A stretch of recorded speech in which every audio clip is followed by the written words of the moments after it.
बोली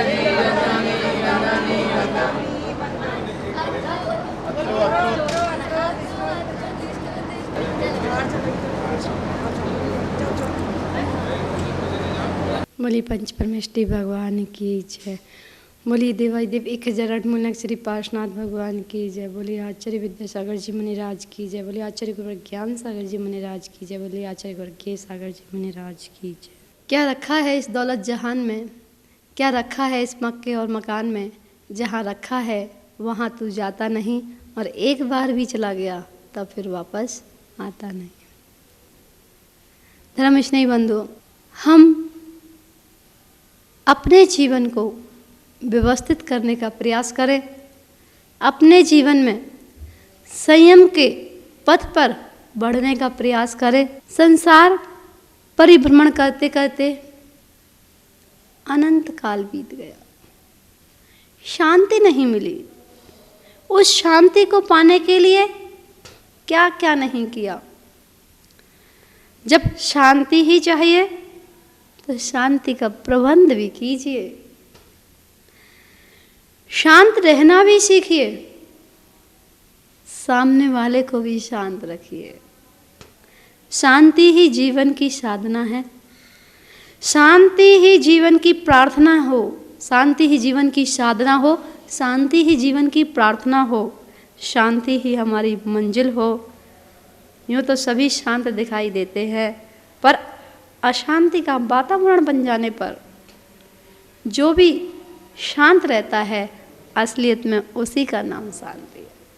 ओ जगत के शांति दाता शांति जिनेश्वर, जय हो तेरी, जय हो तेरी। ओ जगत के शांति दाता शांति जिनेश्वर, जय हो तेरी, जय हो तेरी। किसको मैं अपना कहूँ, कोई नजर आता नहीं। किस इस जहाँ में कोई भी मन को भाता नहीं। ओ जगत के शांति दाता शांति जिनेश्वर, जय हो तेरी, जय हो तेरी। इस शांति को पाने के लिए क्या क्या नहीं करते, कितना कितना तप त्याग साधना किसके लिए करते हैं, इस शांति की प्राप्ति के लिए। और जिसके जीवन में शांति है उसका पूजा करना सार्थक है, जिसके जीवन में शांति है उसका तप करना सार्थक है, जिसके जीवन में शांति है उसका अध्ययन साधना करना सार्थक है। स्वाध्याय से जीवन में शांति आती है, पूजन करने से जीवन में शांति आती है, आहार दान भक्ति करने से जीवन में शांति आती है। जितने भी हमारे धार्मिक कार्य होते हैं, इन धार्मिक कार्य को करने से जीवन में शांति आती है। अगर हमारे जीवन में शांति नहीं है तो मानो अभी हमारा धर्म कार्य शुरू ही नहीं हुआ। हम स्वाध्याय करते हैं, स्वयं का अध्ययन। आप मेरी भावना पढ़ते हैं, आप 12 भावना पढ़ते हैं, आप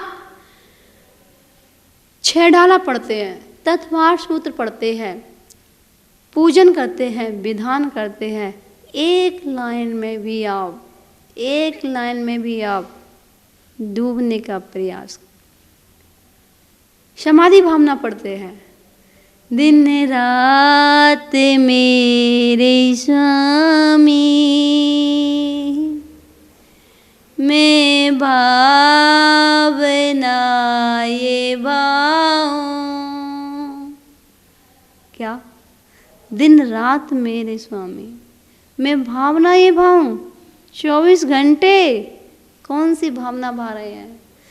दिन रात मेरे स्वामी,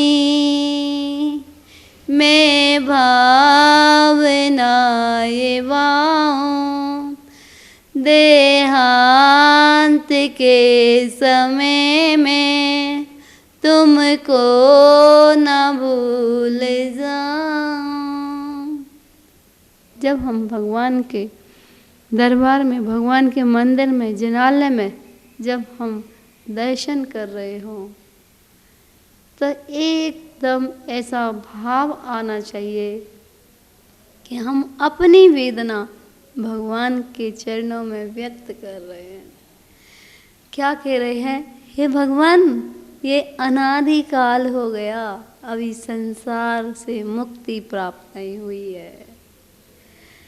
दिन रात मेरे स्वामी, मैं भावना ये भाऊं, देहांत के समय में तुमको न भूल जाऊं, तुमको न भूल जाऊं।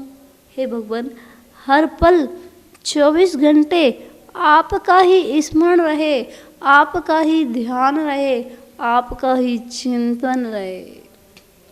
ऐसा मन में भाव जब आता है तो समाधि पूर्वक मरण हो जाता है। तेरा नाम ही लेते लेते, हो तेरा नाम ही लेते लेते, इस तन से निकले प्राण, इस तन से निकले प्राण।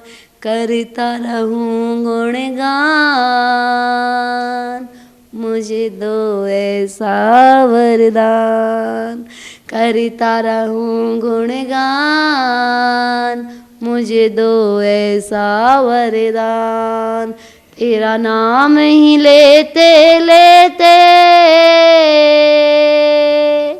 वो तेरा नाम ही लेते लेते, इस तन से निकले प्राण, इस तन से निकले प्राण।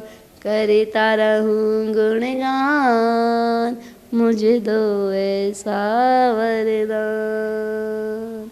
हम भगवान की भक्ति को करते हुए टेंशन से मुक्त हो सकते। आजकल हमने अपना रिवॉर्ड दूसरों के हाथ में दे दिया। कैसे? किसी ने हमारे बारे में कुछ प्रशंसा की तो हमारे चेहरे पर स्माइल आ जाती है, और चैनल चेंज कर दिया, रिमोट दबा दिया, किसी ने अपशब्द बोल दिए तो हमारे चेहरे पर गुस्सा आ जाता है। आखिर ऐसा क्यों? क्या हमारा रिमोट सामने वाले के पास है? अगर वो हमें अच्छा कहता है हम खुश हो जाते हैं, फूले नहीं समाते, और अगर किसी ने अपशब्द बोल दिया तो हम बिगड़ जाते हैं। ऐसा क्यों? नहीं, हमारा रिमोट स्वयं के हाथ में होना चाहिए। हमें अपना कंट्रोल स्वयं करना चाहिए, अपने क्रोध को वश में स्वयं करना चाहिए।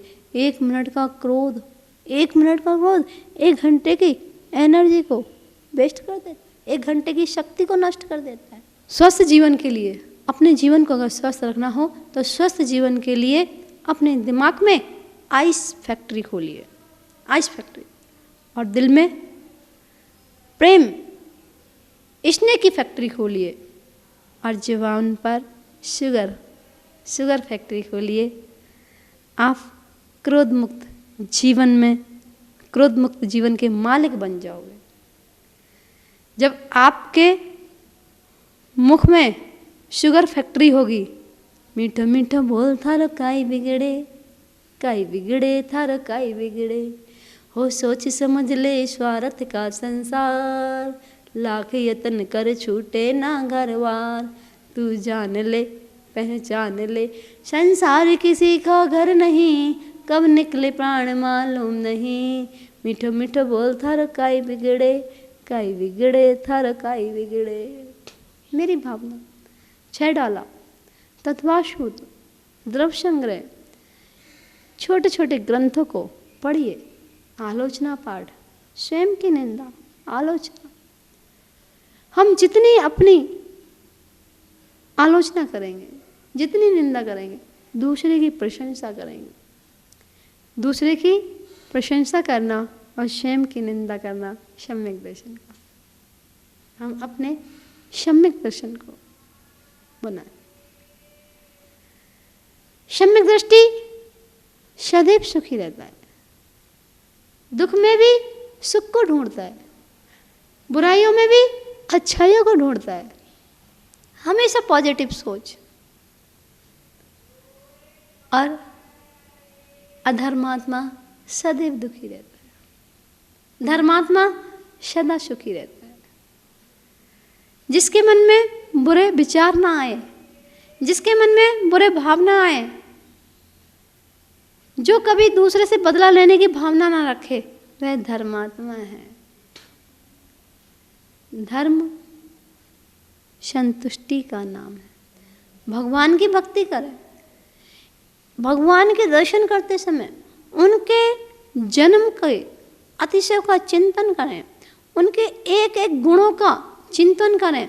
जब उनके एक एक गुणों का चिंतन करेंगे तो एक दिन भगवान का जो स्पर्श करते हैं, जो अभिषेक शांति धारा करते हैं, भगवान का स्पर्श करने से एक दिन स्वयं का स्पर्श हो जाता है। अरिहंत भगवान के 46 मूल गुण, 10 जन्म के, 10 केवल ज्ञान के, 14 देवव्रत, 8 प्रातिहार्य, 4 अनंत चतुष्टय। जब 46 मूल गुणों का चिंतन करके देखिए और क्या आप भगवान के गुणों में डूबोगे और उस सिद्ध शिला को देखने का प्रयास करिए। जब 4 घातिया कर्मों को नष्ट कर देते हैं तब 4 अनंत चतुष्टय प्राप्त हो जाता है। और जब 8 कर्मों को नष्ट कर देते हैं तो 8 गुणों की प्राप्ति हो जाती है। और सिद्धालय में विराजमान अनंत सिद्ध परमेष्ठियों का गुणगान करने से एक बार भावना भाव उनके चरणों में निवेदन करो, हे भगवान मुझे अब कुछ नहीं चाहिए, कुछ नहीं चाहिए।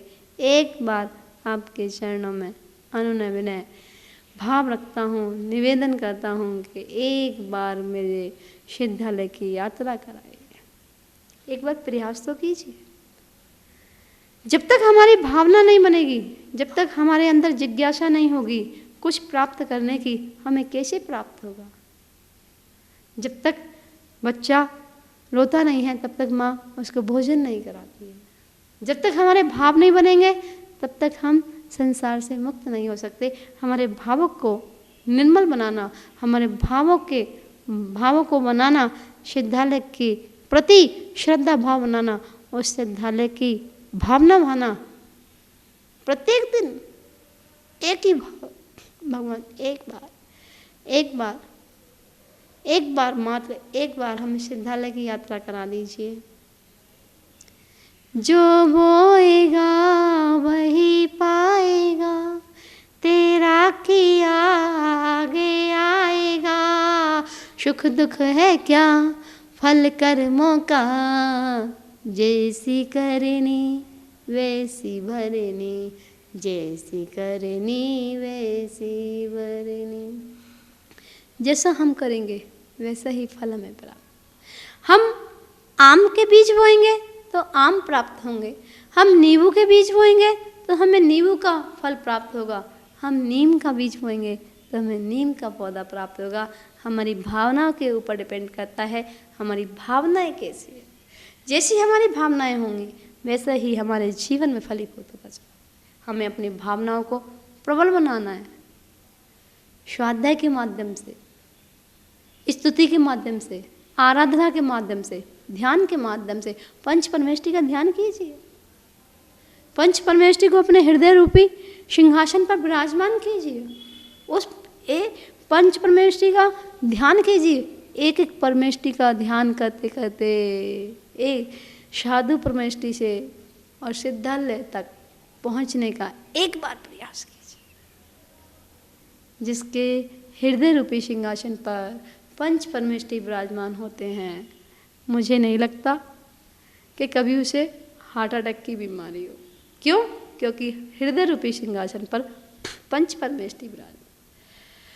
और जैसे ही पंच परमेष्ठी हृदय रूपी सिंहासन पर विराजमान होते हैं तो अपने आप सारे रोग नष्ट हो जाते हैं, अपने आप सारे दुख दर्द खत्म हो जाते हैं, क्योंकि त्रिलोकीनाथ विराजमान है। जिस सिंहासन पर त्रिलोकीनाथ विराजमान है उसका बाल विवाह का नहीं हो पाएगा। ये भक्ति की शक्ति है, ये प्रभु के गुणों की शक्ति है। प्रभु की भक्ति करने वाला मुक्ति को प्राप्त कर लेता है। मीरा ने प्रभु की भक्ति की, जहर का प्याला भी अमृत हो गया। किसके कारण? भक्ति के कारण। जब हमारे जीवन में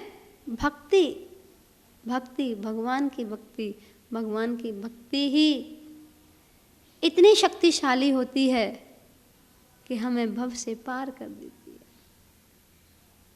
थोड़ा सा पुण्य हमारे जीवन में इतना सुख का वातावरण कर देता है और पाप का जरा सा झोंका पूरा मिटा देता है। हम पाप क्रिया से दूर रहें, पुण्य क्रिया में आगे बढ़ें, अच्छे कार्य को अपनाएं, बुरे कार्यों का त्याग करें, अशुद्ध से हटे और विशुद्धि की तरफ बढ़े, अशुभ से बचे, शुभ को अपनाएं। जितनी हम शुभ क्रियाएं अपनाएंगे, जितने हम शुभ परिणाम करेंगे, जितने हम शुभ भावों को लेकर आएंगे, जितना हम शुभ सोचेंगे, जितना हम शुभ विचारेंगे, उतना ही हमारे जीवन में शुभ शुभ शुभ होता चला जाएगा। अशुभ से प्रत्येक क्षण बचने का प्रयास करें। जो जीव अशुभ से बचने का प्रयास करता है वह शुभ की ओर बढ़ता है। आप प्रभावना से बचिए, आप प्रभावना ना हो, प्रभावना अपने आप। जब आप प्रभावना से बचोगे तो प्रभावना अपने आप हो जाएगी। कोई भी कार्य ऐसा ना करें कि जिससे अप्रभावना हो। अपने जीवन में जितनी भी बुराइयां हो उन्हें त्यागने का प्रयास कीजिए और अच्छाइयों को ग्रहण करने का प्रयास कीजिए। हम अपने अंदर की प्रत्येक समय, प्रत्येक दिन अंदर की गंदगी को साफ करने का प्रयास करें, अच्छाइयों को ग्रहण करने का प्रयास करें, तभी हमारा जीवन सफल हो पाएगा और तभी हम अपने जीवन को धन्य बना पाएंगे। बोले पंच परमेष्ठी भगवान की।